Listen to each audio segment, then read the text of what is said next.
Seigneur Jésus-Christ, le ressuscité du troisième jour, nous bénisse. Un grand privilège de venir encore une fois de plus devant vous, peuple de Dieu, pour que nous puissions nous entretenir tout autour de la prophétie, tout autour de la parole de Dieu. Mais quand je méditais sur ce que je vais vous parler aujourd'hui, j'ai des larmes aux yeux, bien mes frères et sœurs. Nous sommes vivants, mais pensez aussi à ceux qui sont morts sous les doctrines humaines. Si nous sommes vivants, frères, nous ne pouvons pas négliger. Nous ne pouvons pas dire des bêtises parce que vous ne savez pas ce qui nous attend derrière ça. Parce que l'Antichrist est en train de multiplier pas mal de doctrines pour pouvoir amener beaucoup d'hommes et beaucoup de femmes en enfer. Parce que vous savez que le ressuscité du troisième jour avait déjà prédit dans Matthieu 24, verset 4 au 5e, Matthieu 24, verset 11, Matthieu 24, 24, il a dit « Prenez garde que personne ne vous séduise ». Tout à l'heure, quand je suis en train de penser à ce que je vais dire maintenant, j'ai senti vraiment le froid dans mon cœur. Je ne viens pas ici pour pouvoir m'étaler que je connais beaucoup de choses, bien aimé, non. Il s'agit de nos âmes. Il s'agit de la rédemption. Pensez-y, frères et sœurs. Vous pouvez venir m'injurier, m'insulter parce que je suis en train de dénoncer votre prophète. Mais pensez-y. Prenez un temps, examinez les Écritures, frères. Il y a un ciel à gagner, un enfer à éviter. Prions le Seigneur. Bienveillant Père Céleste, Dieu d'amour, Dieu de bonté, je ne me sens pas digne, Père, de venir au-devant de toi. Parce que dans ta justice, tu vas tous nous chasser devant toi. Mais gloire te soit rendue parce que tu avais envoyé ton Fils Jésus-Christ comme victime expiatoire, Seigneur, pour verser son sang afin que nous puissions avoir la rédemption, ainsi que les saluts éternels. Seigneur, je vais parler de ta part, Seigneur de gloire. Laisse que ta parole vivifiante puisse entrer dans nos cœurs afin que nous puissions prendre conscience qu'il y a un ciel à gagner, un enfer à éviter, Seigneur. Dirige la parole qui va sortir, ne laisse pas que cela puisse briser, mais que cela puisse réconforter et amener ton peuple à réfléchir 1000 fois, Père de gloire. Bénis-nous, Père, pour ta seule gloire, au nom de Jésus-Christ. Amen.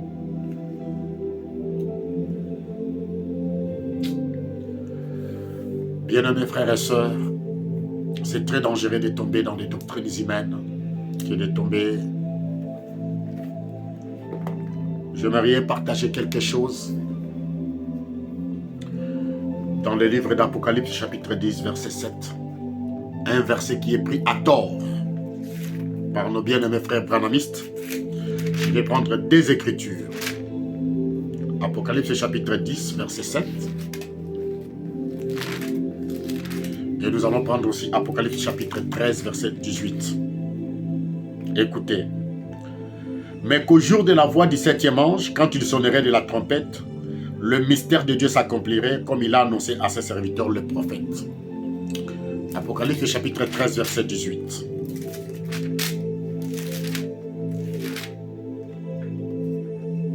Écoutez ce que... C'est ici la sagesse que celui qui a de l'intelligence calcule le nombre de la bête, car c'est un nombre d'hommes et son nombre est 666. Pourquoi j'ai pris les deux Écritures? Parce que là où je venais, dans le branhamisme, on nous faisait miroiter que le septième ange qui devait venir pour terminer tous les mystères singuliers, c'était William Branham. Alors si William Branham était celui qui devait venir pour terminer tout le mystère, donc, sine qua non, c'est lui aussi qui devait calculer le nombre de la bête. Parce qu'on dit c'est ici de l'intelligence que celui qui a de la sagesse calcule le nombre de la bête. Celui qui doit calculer le nombre de la bête, c'est un homme au singulier. Il ne s'agit pas de plusieurs personnes. Parce que là on dit qu'au jour de la voix du septième ange. Or ce verset est pris à tort. Cela ne concerne pas même pas William Branham.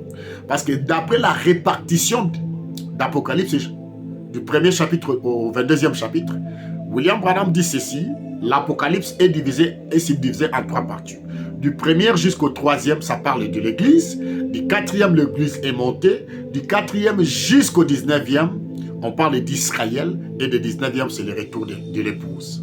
Donc, c'est-à-dire, entre l'Apocalypse 4 jusqu'au Apocalypse 10, on ne pouvait plus encore voir un homme de nation venir pour pouvoir terminer le mystère. Donc, ce qui concernait l'Église, c'est Apocalypse chapitre 1, 2, 3. Et le 4e, ça typifiait l'enlèvement de l'Église qui était typifié par l'apôtre Jean. On lui dit, monte ici. Et comment se fera-t-il qu'on puisse trouver maintenant un monsieur qui vient et dit que Apocalypse 10, verset 7e le concerne. Et Apocalypse 13, 18 le concerne. Alors, nous allons, pour ne pas aller trop vite, j'aimerais que je puisse tout d'abord lire William Branham. Est-ce que, nous posons cette question, est-ce que c'est William Branham qui était venu nous révéler le Vicarius Filii, ou bien c'était déjà dit? Parce que dans tout ce qui sort de la bouche de William Branham, si vous fouinez, vous cherchez, vous allez trouver que tout ce que lui il est en train de brandir comme des révélations, ce sont des révélations qui sont déjà dites. Donc, ce sont des plagiats. Des plagiats. Jérémie chapitre 23, verset 20. J'aimerais lire ça.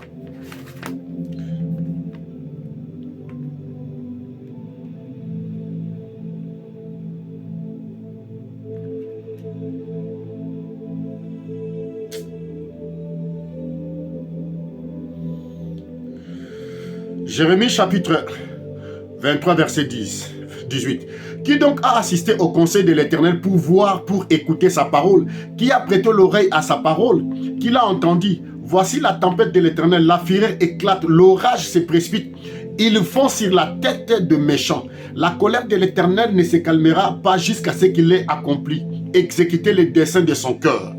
Vous les comprendrez dans la suite des temps. Je n'ai point envoyé ces prophètes, ils ont couru, je ne leur ai point parlé, ils ont prophétisé. Dieu, vous allez voir que quelqu'un que Dieu n'a pas envoyé, Dieu ne sera jamais derrière lui, Dieu ne va jamais les soutenir. Et maintenant, la dénonciation d'aujourd'hui s'intitule « Est-ce que William Branham a-t-il été au Vatican pour lire cette écriture de Vicarius Filii ?» Lisons dans la prédication la marque de la bête.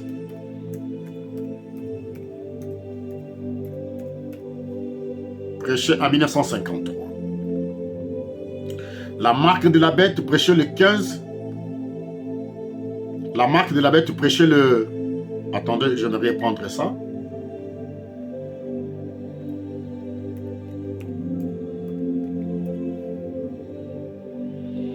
Écoutez-moi ce qu'il dit. La marque de la bête prêchée le 13 mai 1954. Il dit ceci. Écoutez très bien, mes frères et sœurs.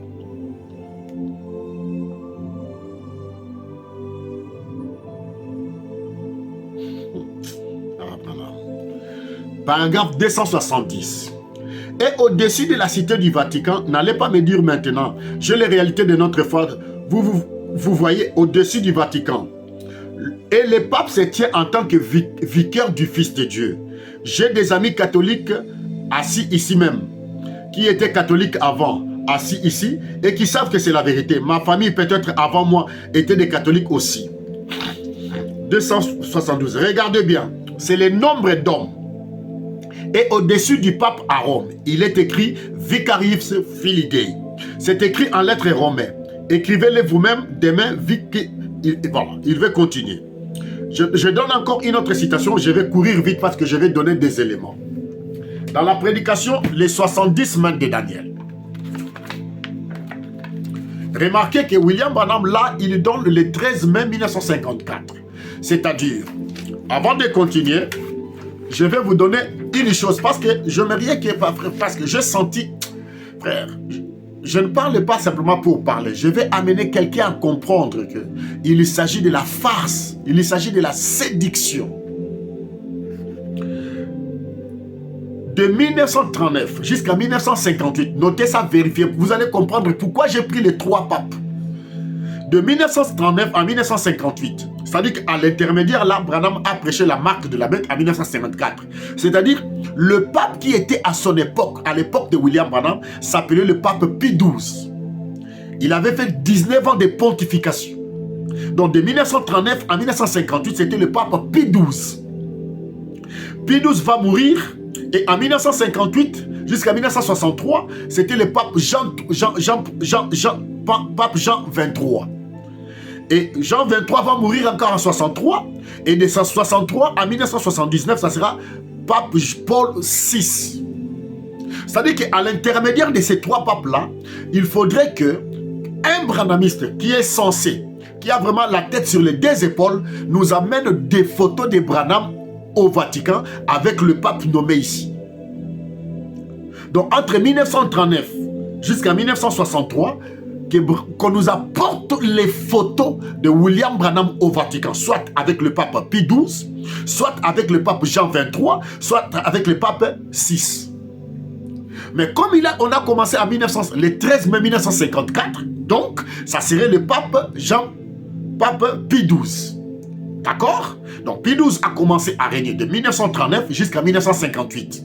Son successeur, celui qui est venu après lui, c'était de 1958 à 1963.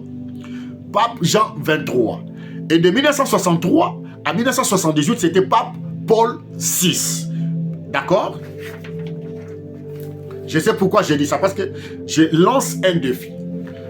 Connaissant les comportements de William Branham, parce que William Branham, c'est un prophète de Matuvie.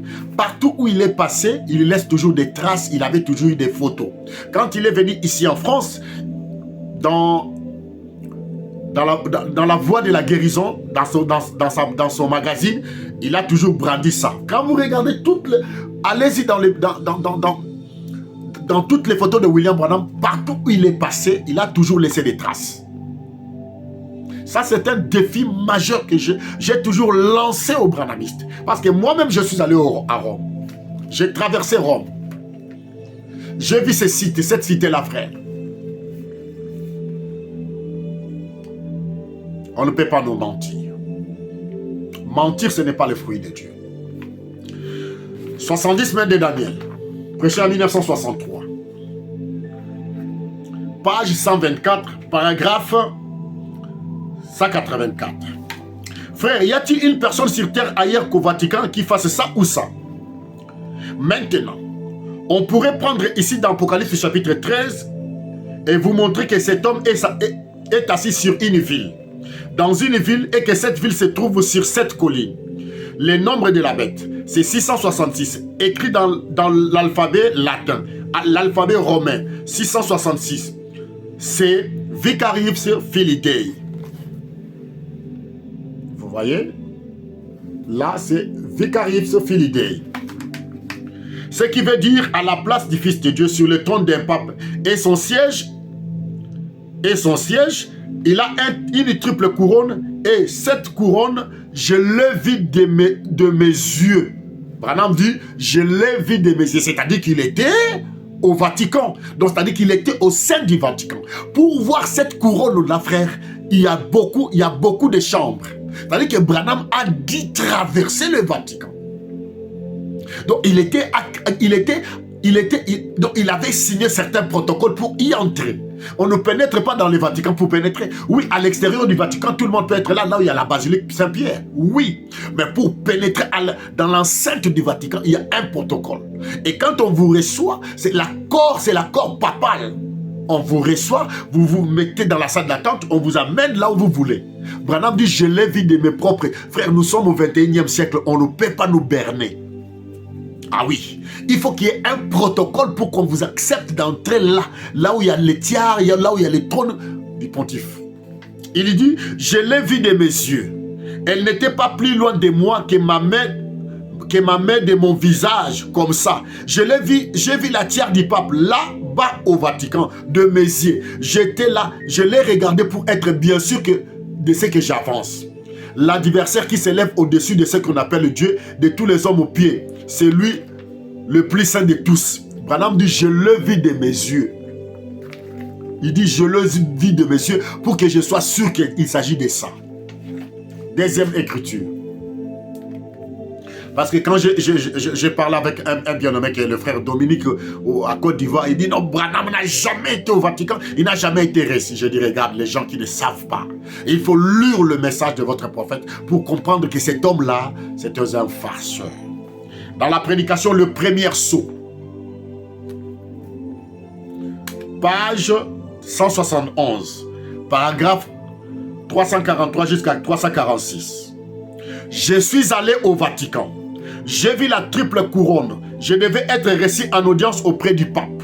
Le baron von Blumberg avait réussi à m'obtenir cela pour un mercredi après-midi à 3 heures. Quand j'avais été conduit auprès du roi, c'est-à-dire il était conduit auprès du pape, il appelle le roi. Mais j'ai dit à un frère qu'il était... Oh non frère, il n'a jamais été reçu par le pape. J'ai dit oui, il a été reçu parce que j'avais lu. Ce sont des choses que nous on lisait, on croyait que Branham c'est lui qui avait interprété le Vicarius Filidei. Vous allez comprendre à la suite. C'est du farce frère. Il dit, quand j'ai été conduit auprès du roi, ils avaient défait les revers de mon pantalon, d'accord. On m'avait dit de ne jamais lui tourner le dos en les quittant, d'accord.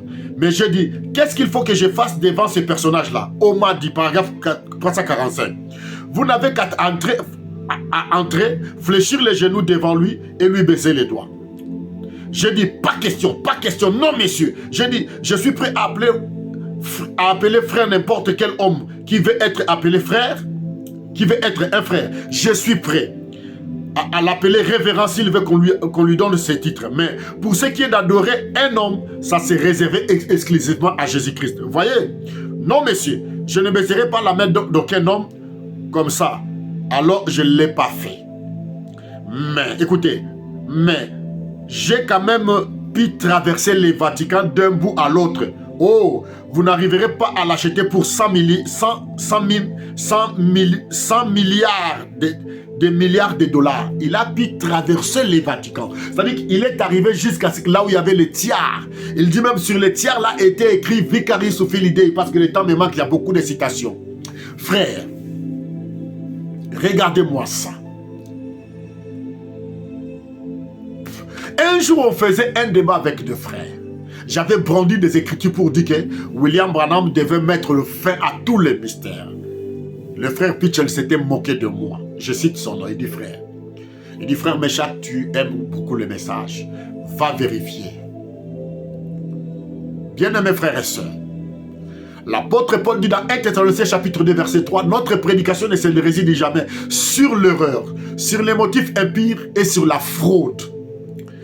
Tous les messages de Branham, ce sont déjà du déjà vu et du déjà entendu. J'ai commencé cette vidéo avec beaucoup de peine dans mon cœur. Je pense à ceux qui sont déjà morts. Dans les Branhamistes qu'on les a déjà enterrés. Leur sort, moi, je ne connais pas. Parce que maintenant que je suis en train de vous révéler que ce message est faux, sachez-le que ce message est faux. William Branham nous fait comprendre que c'est lui qui était la première personne à entrer dans le Vatican. Et là, il a vu que c'était écrit Vicarius Filidei. Les branhamistes, quand j'étais branhamiste, c'est ce qu'on brandissait. On disait à nos bien-aimés qui aujourd'hui sont mes bien-aimés, on disait que vous les pentecôtistes, vous là, vous ne savez pas, c'est Branham qui a révélé les Vicarius Filidei. Comme à cette époque-là, il n'y avait pas l'internet, les gens ne pouvaient rien dire parce qu'on brandissait que les brochures. Lisez mariage et divorce, lisez ceci, lisez la sémence du serpent, lisez les 70 semaines, lisez Apocalypse. Et surtout quand on avait eu ça, et que lui a dit que j'ai traversé tous les Vaticans, comme c'était les sons, on dit voilà, c'est vrai. Et pourtant c'est faux. Dieu est Dieu. Dieu a permis qu'il y ait aujourd'hui l'Internet. Voilà. Par le biais de l'Internet, nous sommes tombés par un frère. Je vais être calmement. Je vais le dire calmement. Je vais me tranquilliser bien. Écoutez-moi très bien. En 1545, quelque part là, il y avait une guerre entre le protestantisme et le catholicisme. Martin Luther venait de sortir de l'église catholique. Et il y avait une guerre impossible. Et beaucoup de catholiques étaient sortis pour suivre le mouvement de Martin Luther vers l'Allemagne.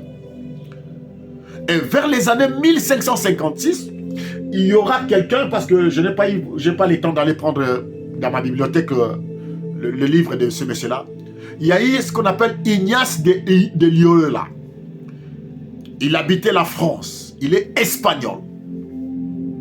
Il est remonté jusqu'à Rome, voir le pape de cette époque-là.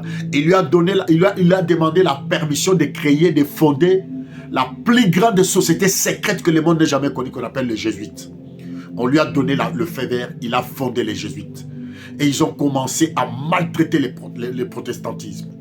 Et maintenant, comme ils avaient maîtrisé la guématrie, ils ont fait en sorte que le nom de Martin Luther soit sorti comme étant les 666.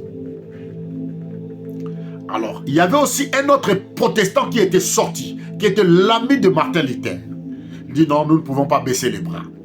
Lui qui était aussi fort en guématrie, son nom c'est Andreas Elwig. J'ai les liens, si j'ai fini, appelez-moi, je vous envoie les liens, vous aurez ça. C'est ça, je vous donnerai. Andreas Elwig va maintenant faire le calcul lui aussi, parce qu'il était fort en guématrie. Il va faire des calculs, pour tomber dans ce que nous voyons ici. Que Dieu permette que cela puisse... Voilà. Voilà. Il va inventer, c'est lui en 1612, c'est lui qui va inventer les Vicarius Filii en 1912. Oh Seigneur, écoutez très bien. En 1912, on dit une représentation du principe de la guématrie employée par Andreas Elwig en 1612. C'est lui qui a inventé le Vicarius Filii par Andreas Elwig. Et Andreas Elwig, il va inventer le Vicarius Filii. Écoutez très bien, l'écrivain protestant Andreas Elwig a suggéré que Vicarius Filii était une extension du titre historique du Vicarius Christus plutôt qu'un titre officiel utilisé par le pape eux-mêmes. Son interprétation n'est devenue courante qu'à l'époque de la Révolution française. Maintenant, William Branham vient en 1954 dire que c'est lui qui a traversé tout le Rome, frère. Regardez-moi cette bêtise-là. C'est dit déjà vu, c'est dit déjà prononcé.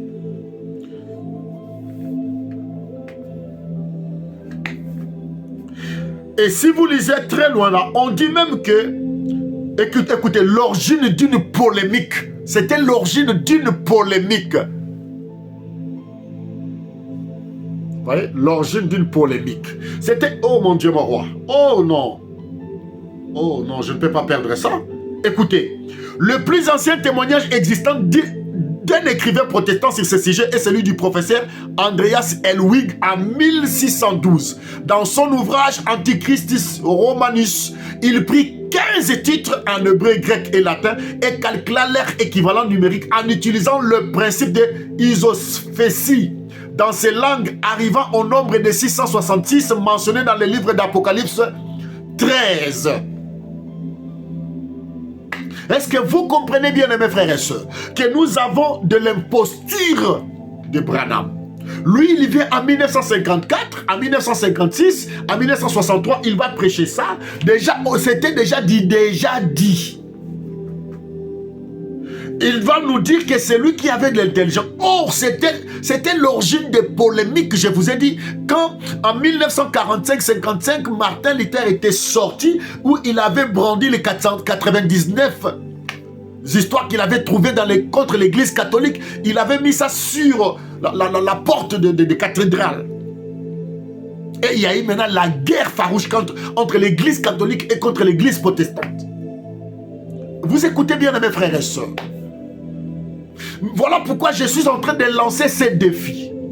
Quiconque s'hasarderait de dire que moi je suis en train de dire des faussetés, qui nous amène le peuple. Parce que déjà ici, en 1612,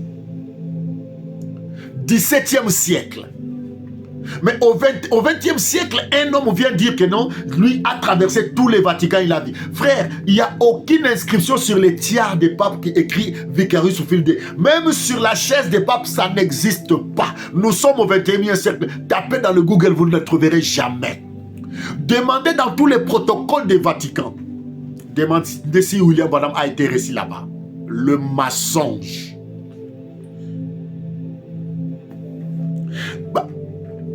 Et Andrea dit, parce qu'il avait composé 15 titres, il a cherché, il a fait les 15 titres de la marque de la bête.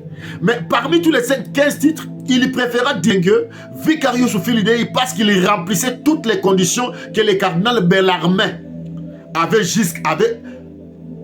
jusqu'ici exigé. Donc, c'est-à-dire que le cardinal Bellarmine, à l'époque, peut-être c'est lui qui fut le pape.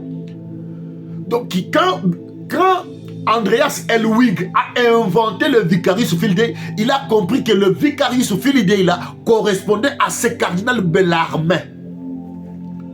Là, Branham n'était même pas encore né. Même pas le père de Branham n'était pas encore né.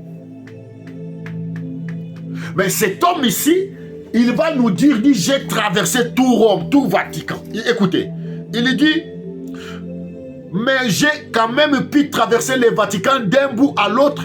Oh, vous n'arriverez même pas à l'acheter. Il dit, quand je l'ai vu, j'ai vu là-bas Vicarius Filii. Frère, c'était une invention. Donc vous voyez que Branham n'est pas ange d'Apocalypse 17 qui doit terminer le mystère. Parce que s'il avait le mystère, comment lui il vient toujours avec le dit déjà dit, dit déjà écouté. Frère, s'il vous plaît, je vous en supplie, n'injuriez pas vos âmes, frères et sœurs. N'insultez pas votre éternité. Prenez le temps de vérifier des choses. Derrière le message de Branham, il y a une puissance. Il y a une puissance occulte, diabolique. Frère, je vous dis la vérité. Derrière ces messages de Branham, il y a une puissance occulte, diabolique. Dès que vous êtes pris dedans, pour y sortir, il faut la grâce souveraine de Dieu. C'est une puissance occulte franc-maçonnique, frère. Frère, à un certain moment, qu'on n'insulte pas votre intelligence. 3 siècles qui séparent de 1612 jusqu'à 1954. Quelqu'un qui vient, il vient après. Il dit que lui, il a vie. Frère, voilà pourquoi je vous ai lancé ce défi. J'ai donné le nom de ces 3 papes ici. Pour qu'on ne nous dise pas les bêtises. Je dis de 1939 à 1958, le pape, c'était le pape Pie XII. Il a fait 19 ans. De 1958 à 1963, il y a eu le pape Jean 23. Et de 1963 à 1968, il y a eu le pape Paul VI. Donc, amenez-nous des photos de Branham. Même si vous voulez faire des montages, faites quand même. On vous donne quand même le crédit de faire les montages. Parce que si Branham était reçu au Vatican, il amènerait des photos. Dans la salle d'attente, il amènerait des photos. Là où il a touché, il dit, je les ai vus, ce n'était pas loin de moi. Je réponds ça. 70 semaines de l'année. Qu'on ne dise pas que nous, on est en frère. Hier, je me suis endormi à 18h, je me suis réveillé à minuit. De minuit jusqu'à 4h du matin, j'étais debout pour pouvoir méditer. Pour vous. Vous croyez que c'est de la... On fait de l'aventure, frère. J'ai aussi beaucoup de choses à faire, hein. Mais quand on on se donne ce temps-là, c'est juste ne fût-ce qu'une âme de Dieu soit sauvée. C'est 100 000 licatrices. Qu'est-ce que j'ai... Bon, humainement parlant, qu'est-ce que j'ai à gagner? Bien aimé, je vous dis, je le fais de tout mon cœur parce que moi-même j'y étais, j'en viens et je veux qu'une âme soit sauvée. Je le fais, frère. Branham, c'est tout un Goliath à battre, frère. Frère, vous croyez que c'est facile de sortir dans le branhamisme? Non, frère. Vous croyez que c'est facile de sortir dans le cacouisme? Vous croyez que c'est facile de sortir dans l'ICC? Vous croyez que c'est facile de sortir entre les mailles de tous ces faux prophètes? Non, frère. Frère, pour sortir des doctrines humaines, il faut la puissance de Dieu. Il faut que Dieu lui-même, comme quand j'ai regardé le film de Moïse, Moïse a dit, il faut que ce soit simplement la puissance de Dieu pour affranchir ses peuples sous la main des pharaons. C'est la vérité, frère. Il s'agit de nos âmes bien-aimés. Je l'ai dit de tout mon cœur. Injuriez-moi comme vous voulez. Insultez-moi, frère. Que Dieu vous bénisse. Mais n'insultez pas votre âme. Il s'agit de notre éternité, frère. Il s'agit de notre salut commun. Il s'agit de notre salut éternel. Ne m'insultez pas. Cet homme a laissé beaucoup de dégâts. Il dit, page 124, paragraphe 184, 70 mains de Daniel. Maintenant, on pourrait prendre ici dans Apocalypse chapitre 13 et vous montrer que cet homme est assis sur une ville, dans une ville que cette ville se trouve sur 7 collines. Et le nombre de la bête, c'est 666. Écrit dans l'alphabet latin. 3 points de suspension, l'alphabet romain. 666. C'est Vicarius Filidei. Ce qui veut dire à la place du Dieu, du Fils de Dieu, sur le trône d'un peuple et son siège, il a une triple couronne. Et cette couronne, je l'ai vue de mes yeux. Branham dit, il a vu ça de ses yeux. Elle n'était pas plus loin de moi que ma main de mon visage. C'est-à-dire que, donc c'était à peu près de lui comme ça, que ma main de mon visage. C'est-à-dire que la couronne, là, Branham l'a vue de près. C'est-à-dire qu'on devait lui prendre la photo. Il dit, il était dans le Vatican. Bien-aimé frère Dominique, depuis Côte d'Ivoire, tu écoutes? Ça, c'est Branham dit que, il dit, je l'ai vue de mes yeux comme ça. Et elle n'était pas plus loin de moi que ma main de mon visage. Comme ça, j'ai vu la tiare du pape. Là-bas au Vatican, de mes yeux, j'étais là, je les regardais pour être bien sûr de ce que j'avance. Mais quand on a fait des recherches sur les protocoles, Branham n'a jamais été reçu par le pape. Ni par le pape Pie XII, ni par le pape Jean XXIII, ni par le pape Paul VI. Frère, pourquoi mentir?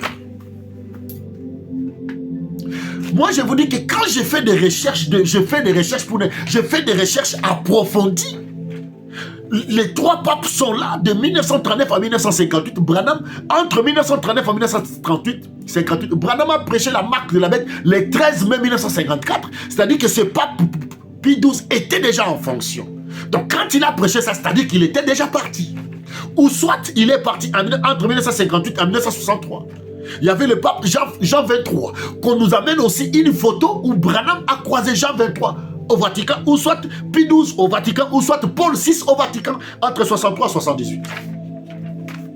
Bien-aimé, je vous dis, j'ai commencé cette vidéo avec beaucoup de la peine. J'ai pensé aux bien-aimés frères et sœurs qui croyaient être dans la vérité, mais ils nous ont précédés. On ne sait pas leur sort. Mais nous qui sommes restés encore vivants, frères, bataillons, méditons, prenons le temps. La Bible dit examinez toutes choses. Les chrétiens de Béret examinaient tout ce que leur disait Paul. Frère, c'est le temps d'examiner. Si Branham a dit qu'il a prêché comme Paul, c'est-à-dire vous aussi les branhamistes, soyez comme des chrétiens de Béret, vérifiez.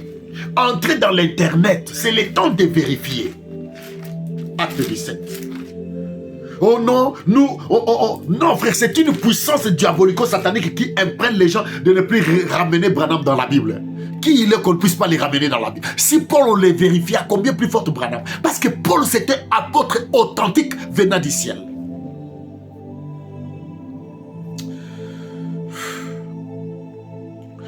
Acte 17, 30.